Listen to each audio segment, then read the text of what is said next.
Bien le bonsoir messieurs dames, j'espère que vous allez bien. Aujourd'hui, je vais mener ma petite enquête.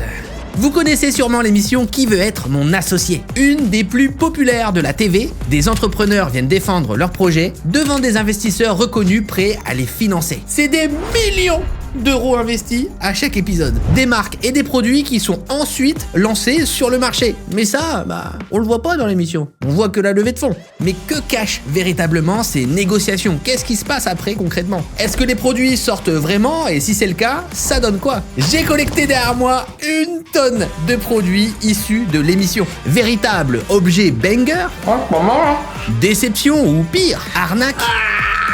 Et même parfois, vous verrez, certains projets ne sont même pas sortis. Je suis tombé sur des dingueries. On regarde tout ça, ça part!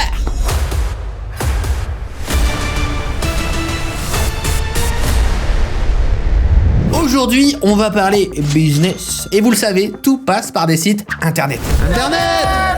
Perso, j'en ai 3. Ma marque de clavier Tryhard, mon académie avec la formation Devenir vidéaste et maintenant le site de mon groupe La Porte. C'est bien d'avoir un site, mais il faut aussi un bon hébergeur. Et pour ça, rien de mieux que le sponsor de cette vidéo, O2Switch. On a tous besoin d'un hébergeur pour diffuser et protéger son site web, créer des boutiques en ligne, partager son CV et son portfolio. Bref, être présent sur une page web quelque part sur internet, c'est super important aujourd'hui pour partager vos projets. O2Switch, c'est un des leaders du marché. C'est une entreprise 100% française qui gère ses propres data centers. Complètement transparent, sécurisé, ils ont une offre unique qui propose les meilleurs services du marché. Il y en a beaucoup. Ils proposent aussi un support 24/24, 7 jours sur 7. Et si vous avez déjà un hébergeur et que vous voulez utiliser O2Switch, ils s'occupent de toute la migration. C'est garanti ou remboursé via le lien dans la description. Utilisez mon code CyrilMP4 pour avoir une réduction de 10% sur l'offre unique. Je vous laisse en profiter. On attaque le sujet. Je dis pas de bêtises, à mon avis, si je vous partage mon enthousiasme pour cette émission. Je pense qu'elle est très appréciée. Mais j'avoue n'avoir jamais eu de nouvelles, en fait, des projets que j'ai pu voir pendant l'émission. Bon, spoiler, pour cette vidéo, du coup, je l'ai fait. Ça se trouve, même si ça mérite, pas mal de recherches. On a vraiment fouiné tout Internet avec mon équipe. Et vous allez voir, on a trouvé quand même des sacrées dingueries. En fin de vidéo, au final, il y aura quand même pas mal de surprises. Je vais vous présenter chaque objet en détail. Et ce sera à vous de donner votre avis en commentaire. Premier objet, la French baguette do it yourself. Alors ce qui est cool aussi dans cette vidéo, c'est que tous les produits sont français, quasiment tous produits en France. Et là, clairement, nous avons le fleuron de notre nation, la baguette. Donc on a vraiment tout un kit pour faire sa propre baguette. Je trouve ça vraiment très stylé en vrai sur l'idée. Oh, ok, farine, levure. Ah ouais, il y a vraiment, c'est vrai que c'est simple, hein. Alors je suis vraiment... J'ai jamais fait de boulangerie, pâtisserie, c'est pas mon truc. On va voir du coup si ça marche bien, je suis le meilleur exemple pour ça. C'est un pack qui est quand même vendu 15 €, donc c'est pas rien. C'est un kit qui est surtout proposé aux touristes du monde comme souvenir afin de leur permettre de recréer facilement à la maison l'un des produits iconiques de la France. C'est un produit qui est apparu dans la 2e saison, dans l'épisode 3. Créé par Eva Broussou en 2019, c'est 200 000 € qui ont été investis par Delphine André et Éric Larchevêque contre 34% de l'entreprise. Franchement, une belle affaire je pense. Bon, je vais passer derrière les fourneaux, bien sûr, on va tester ça, on va voir ce que ça donne. Bonjour à tous et bienvenue dans ma cuisine. Alors, j'ai mon petit tuto, il me faut un saladier. J'ai un poêlon, sinon je le fais au poêlon, hein. Ça marche, c'est pareil. On commence par se laver les mains, bien sûr. Ensuite, on verse le contenu du sachet dans un saladier. J'en fous partout. J'y connais vraiment rien et il faut tout m'expliquer de A à Z. Et clairement, devant le tuto, moi, je suis déjà un petit peu perdu. Bon, on va dire que ça le fait. On ajoute une cuillère à café de sel. Cuillère en or. On met de l'eau tiède dans le sachet. J'ai tout foutu à côté. Et on commence à pétrir la pâte pour faire une boule.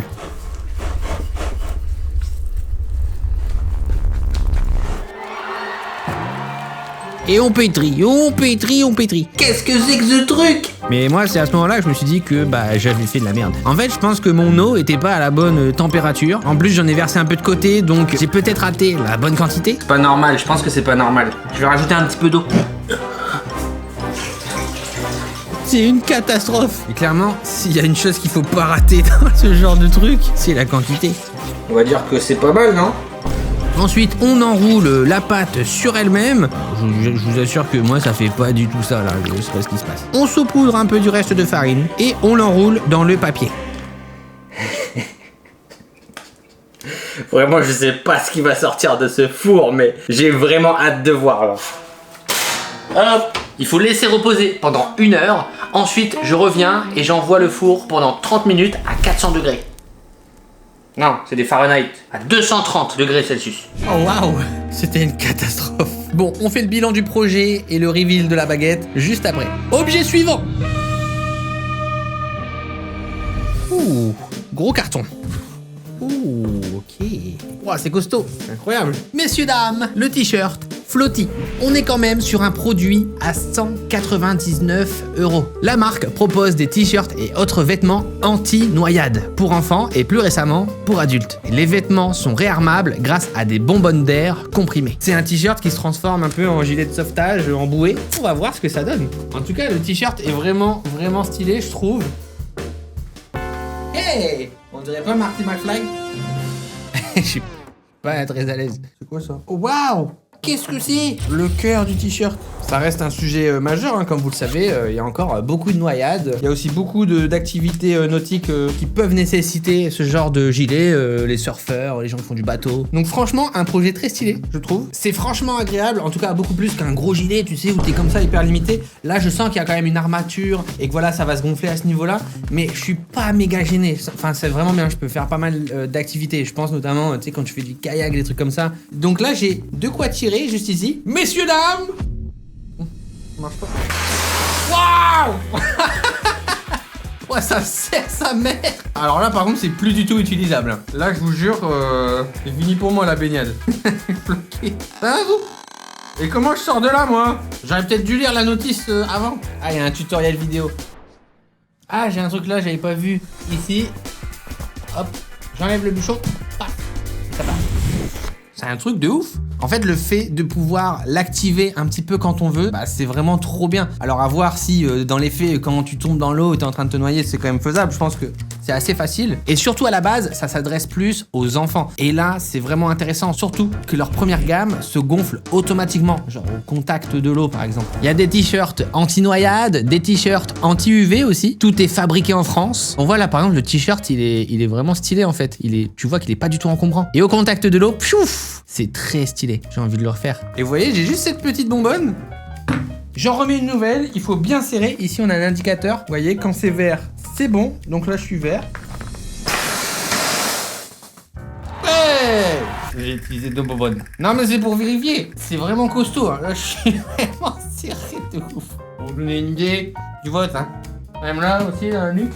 La création du projet s'est faite en 2021. On a pu l'apercevoir dans la 3e saison lors de l'épisode 4. À la base, Flotti proposait initialement 100 000 € contre 10% des parts. C'est Anthony Bourbon qui va décider de proposer 200 000 € contre 20%. Il aidera l'entreprise à faire les bons choix stratégiques durant son expansion rapide après son passage dans l'émission. La marque, sous le nom légal de Olift SA, est présente dans plus de 30 magasins en France. Ils possèdent déjà plus de 9 salariés et ont généré plus de 700 000 € de chiffre d'affaires pour 7000 vêtements vendus en 2023. Et visiblement, ça a cartonné parce que le soir même de l'émission, le site de Flotti a vu passer 85 000 nouveaux visiteurs et plus de 1000 ventes le soir même. C'est sûr, rien que passer dans cette émission, c'est souvent aussi une opportunité au-delà de l'investissement. C'est une publicité assez énorme qui est propagée dans la France entière. Chaque épisode, plusieurs millions de téléspectateurs. Donc là, on est dans les meilleures histoires où tout se finit bien, le produit sort et c'est stylé, mais parfois, certains deals sont annulés après l'émission. Et ça, bah, on ne le sait pas. Pour certains projets, les investisseurs ont tout simplement refusé une fois l'émission terminée, ou pire, l'argent n'a jamais été réellement reçu. C'est le cas pour la marque Respire, qu'on a pu voir dans la première saison dans l'épisode 5. C'est une marque de déodorants et de crème solaire naturelle et écologique qui était venue sur le plateau afin de lever 100 000 € contre 5% de l'entreprise. Un pari gagnant parce que c'est pas un, mais bien 3 investisseurs qui ont proposé leur aide à hauteur de 33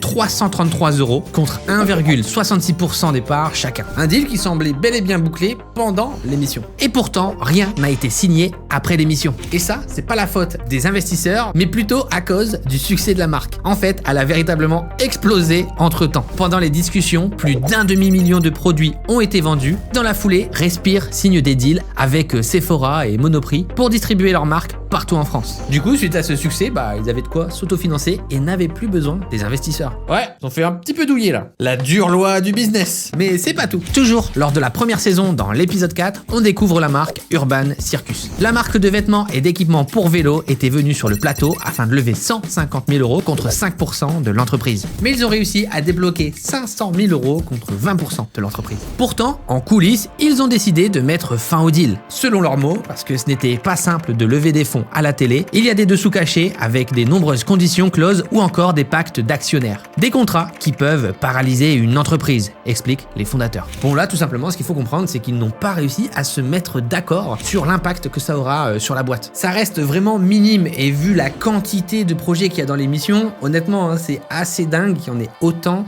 qui vont au bout. Au total, on a pu compter que 6 affaires non conclues en coulisses. C'est vraiment très peu. Il y a encore pas mal de sujets dans ce style, vous verrez. On verra ça un peu plus en fin de vidéo. Passons à de vrais objets. Capsme.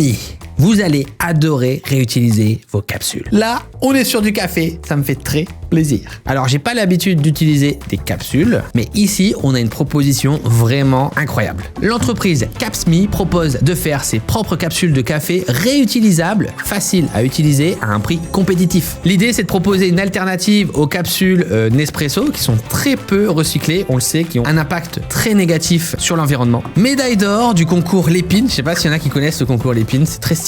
C'est un concours à l'innovation où tous les créateurs peuvent proposer leurs produits, leurs concepts. Et souvent, les gagnants ont des produits très efficaces qui risquent de bien cartonner sur le marché. Et là, vraiment, pouvoir créer ses propres capsules, c'est quand même pas mal, parce que c'est un sacré gâchis quand même, les capsules, même si c'est pratique, rapide à utiliser. Donc, on a un shaker, des capsules réutilisables, les opercules en papier compostable et surtout du café moulu. Donc, on va se refaire un petit atelier. Ok, on a le petit tuto sur la boîte. Ok, le shaker. Ok, c'est marrant. Hein, c'est vraiment une bonne idée. On a les petites capsules. Oh, elles sont stylées. Avec le petit logo. Et surtout, le petit café. Café moulu 100% Arabica. Origine Colombie, Brésil.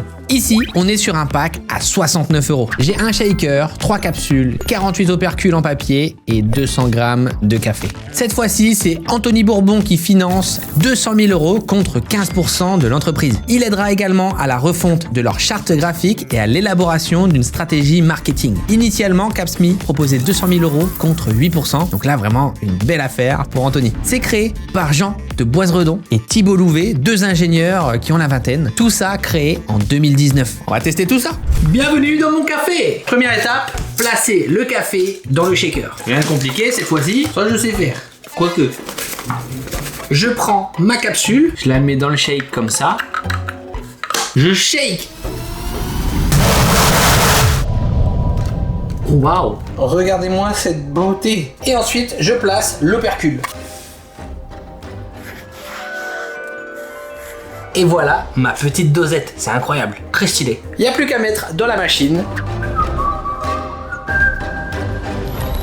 Franchement, c'est un petit banger. Et là, c'est vraiment génial parce que du coup, on peut mettre un peu le café moulu qu'on veut dans ces dosettes. Donc les possibilités sont presque infinies. En fait, le vrai business là en soi, c'est pas le café, mais plutôt les consommables que Capsme a produits. Tout ce qui est exclusif, et je parle donc des capsules et surtout des opercules. Parce que le shaker, mine de rien, vous allez l'acheter qu'une fois. Donc on peut très vite atteindre un plafond de verre qui quand même s'étend sur un marché énorme. Pareil pour les capsules, à chaque client, vous allez en vendre quand même plusieurs, mais pas des centaines. À l'inverse, à chaque consommation de café, on consomme une opercule en papier compostable. Et ça, ils vont vraiment pouvoir en produire en masse et surtout en vendre sur le long terme. L'idée, c'est donc de vendre un produit de base à un prix plutôt attractif, voire avec une faible marge, mais de générer plus de revenus avec les consommables associés. Et là, en plus, c'est indissociable. On a absolument besoin de ces dosettes et de ces opercules qui ont été créés sur mesure pour ça. C'est franchement très très fort. Si on regarde sur des sites comme Papers ou Société.com, on peut voir que l'entreprise réalise 2,5 millions d'euros de chiffre d'affaires en 2023. Une semaine après l'émission, on compte plus de 100 000 nouveaux visiteurs sur le site, plus de 1174 coffrets vendus et la présence dans plus de 200 nouvelles boutiques partenaires. Leur ambition pour 2024 est de réaliser 7 millions d'euros de chiffre d'affaires. Là, je peux te dire que les 200 000 € contre les 15%, il est pas mal, hein. Hâte de voir ce que vous en pensez.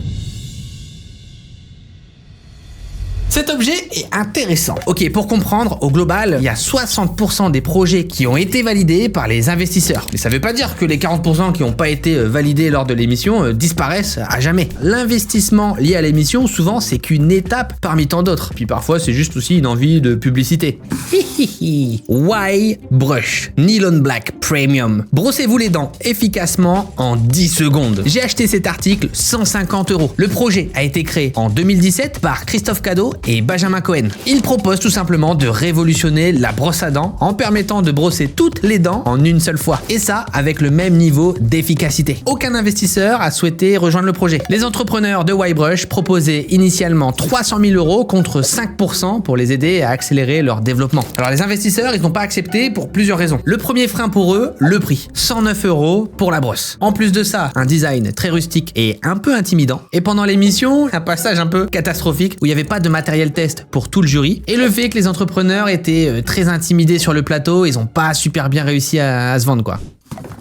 Ça c'est fou ça. Bon, déjà en l'état, on est plutôt sur un beau packaging, hein. C'est assez stylé en vrai, c'est très clean, ça fait très high-tech.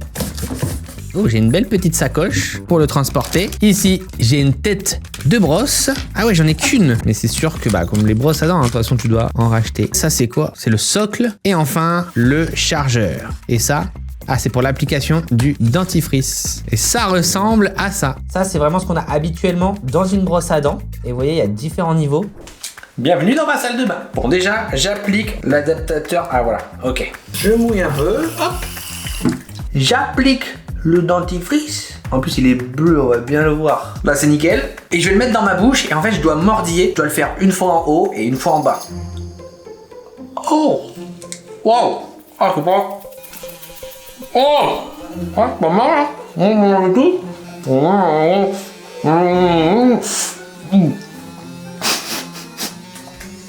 Ah!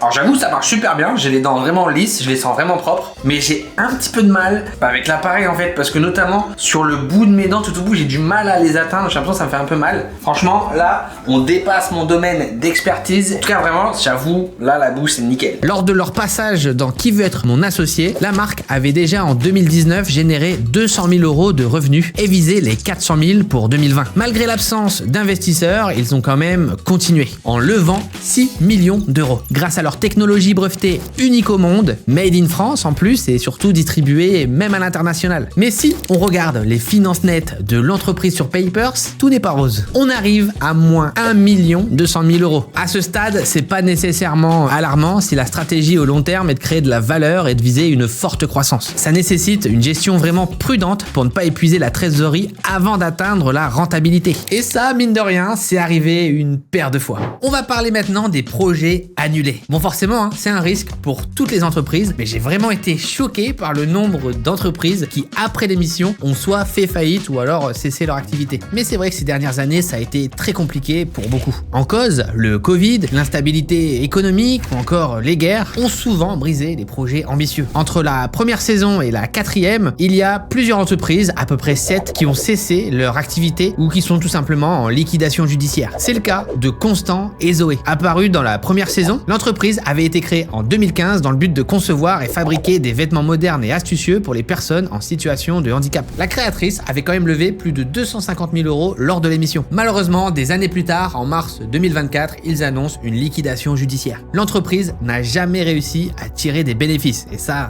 dure qu'un temps. Dans la deuxième saison, c'est au tour du Magicien Bio. Créé par Nicolas Subra, l'entreprise proposait des boissons fruitées à base de plantes. Plus de 150 000 € levés durant l'émission en 2021, mais en mars 2024, on apprend aussi que l'entreprise a fait faillite. Son créateur a pu en parler de lui-même sur Facebook ou encore sur une vidéo YouTube, et malheureusement, malgré l'émission, ça n'a pas marché. Ou encore une histoire un peu plus tragique, celle d'Aeclis, une entreprise qui avait commercialisé des bagues de paiement connectées autonomes. Durant la deuxième saison, dans l'épisode 4, malgré une levée de fonds de 625 000 € et l'intérêt de stars comme Philippe Stark ou encore Teddy Riner, l'entreprise a connu un véritable bouleversement fin 2023. Les utilisateurs apprennent que tous les comptes liés à la bague seront clôturés en mars 2024, ce qui rend tout simplement le produit inutile. C'est ça aussi, l'entrepreneuriat. L'échec fait vraiment partie du processus. Ce qui compte, c'est la persévérance, la capacité à apprendre de ses erreurs, car l'entrepreneuriat, c'est pas un sprint, c'est un marathon qui peut être vraiment très très long. Je suis bien placé pour le savoir, puisque vous le savez, ça fait quand même de longues années que je lance aussi, moi, des projets de ce type. Dernièrement, mon plus gros et ce qui m'a demandé le plus de travail et donc aussi le plus de risques, la Porte Academy. J'ai investi beaucoup d'argent et vraiment beaucoup de temps dans ce projet et je saurai véritablement si ça marche qu'au long terme. Si j'arrive à passer ces premiers obstacles, je vais pouvoir aller très loin avec ce projet et vous proposer quelque chose d'assez dingue. Là, on est quand même sur une plateforme digitale certifiée par l'État, mettant en avant les métiers du web grâce à des personnalités reconnues. J'ai vraiment hâte d'attaquer la suite, vous verrez. En tout cas, pour ceux que ça intéresse, n'hésitez pas à aller vers le lien dans la description. C'est franchement à ce jour le truc le plus dingue que je propose. Je vous partage là quand même un métier pour tout savoir du montage vidéo, du tournage, mais aussi du business avec des packs exclusifs, un suivi pédagogique, un certificat enregistré au répertoire national spécifique, une prise en charge financière jusqu'à 100% et plein d'autres trucs. Là, c'était vraiment un gros pari. Mais je vous assure, il n'y a rien de plus kiffant que de se lancer. Objet suivant. Bon, ça, forcément, vous connaissez puisqu'on va parler de colis mystère. Ça s'appelle Flamingo Box. La marque propose de revendre en gros des colis perdus au poids. On a plusieurs offres qui sont disponibles. D'après le site officiel, les acheteurs arrivent à multiplier leur investissement fois 1,5 voire fois 4 de leur mise initiale. Me concernant, j'ai pris un pack à 136,90 € et le créateur s'appelle William Mourière. On a pu le voir dans la 4e saison. Ici, c'est Eric Larchevêque qui a misé 150 000 € contre 15% de l'entreprise. Oh shit! J'espère qu'il y a rien de fragile. Bon, on va voir si je rentabilise de ouf. Un gilet de sauvetage! Bah moi j'ai déjà mon flotti, j'ai pas besoin. Ah ouais, là il y en a plusieurs même. Ils sont costauds, hein. J'ai un petit sifflet. Imagine pour la vidéo là, un iPad, une PS5. Ear cleaning. Oh, un kit pour nettoyer ses oreilles, tu le places comme ça le bousin. Tac, paf, et t'envoies. Wow, il y a des trucs, ça fait peur. Regarde le truc là, la tige, regarde. Eh, je fous pas ça dans mes oreilles, hein. C'est dingue quand même la quantité de colis perdus. C'est vraiment genre un sacré business aujourd'hui, hein.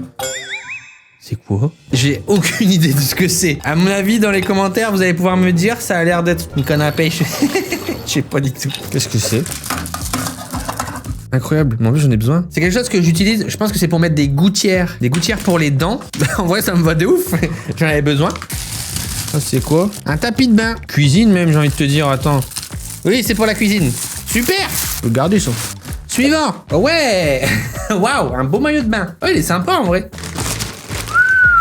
Alors là, ils sont bizarres. C'est quoi cette semelle, frère? Regarde ça, les quarts, là. C'est quelle marque, ça? Sport. Hein. Quand c'est écrit sport sur une basket, c'est rarement bon signe. Hein? C'est quoi? Vous m'expliquez, là, c'est quoi, ça? Regarde. What the fuck, les amis?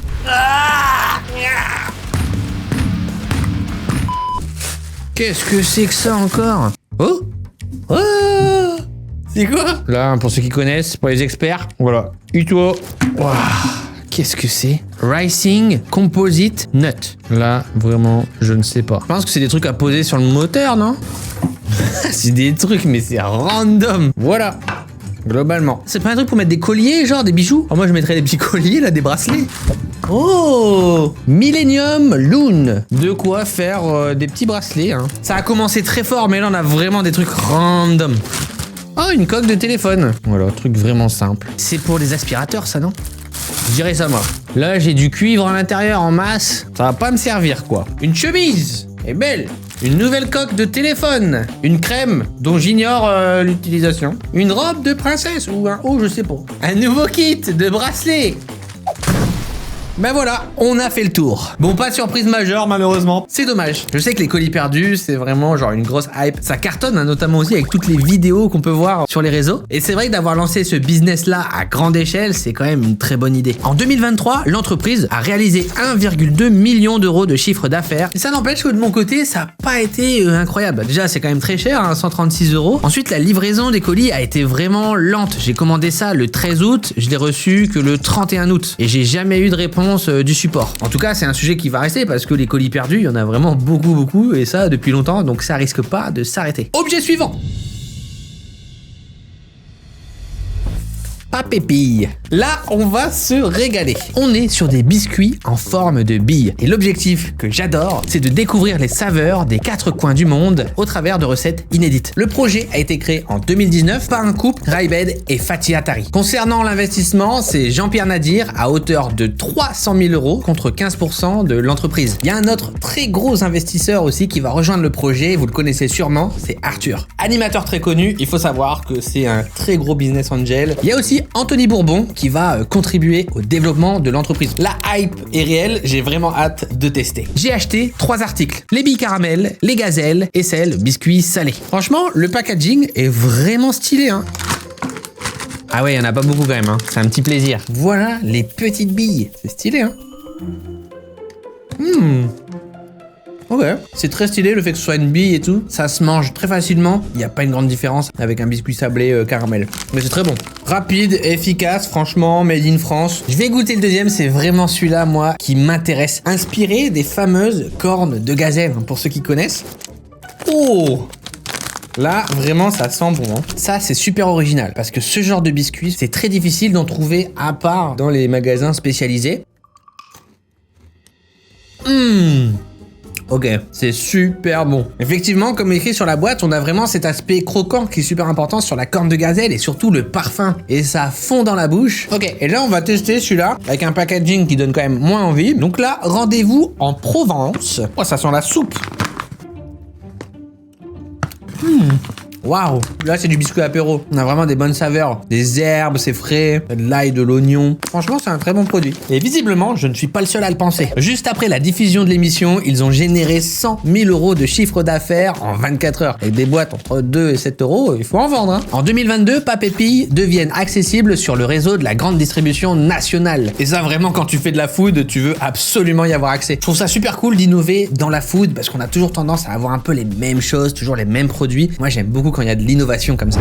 C'est l'heure de la baguette. Alors déjà, je vous assure, ça sent trop bon. Genre vraiment, j'ai l'impression d'être dans une petite boulangerie. Waouh. Oh, ça a l'air pas mal. Hein. C'est quoi ce truc? Le papier est tout collé. Mais attends, ça se trouve, j'ai pas... Je crois que j'ai pas mis le bon papier. C'est pas normal, là, il est collé le truc. Waouh. Regarde ça. Ah, c'est très très bon. Par contre, vraiment, je crois que je me suis trompé de papier. C'était pas celui-là. Je sais pas pourquoi il est tout collé, j'ai mis trop d'eau peut-être. Je sais pas boulanger moi. Mais c'est tellement bon. C'est fou. C'est vraiment une vraie baguette. Enfin, c'est pas non plus la baguette, tu vois, mais regardez-moi ça. S'il y avait pas le papier, ce serait parfait. Elle est toute fumante. Ouais, non, franchement, c'est nickel.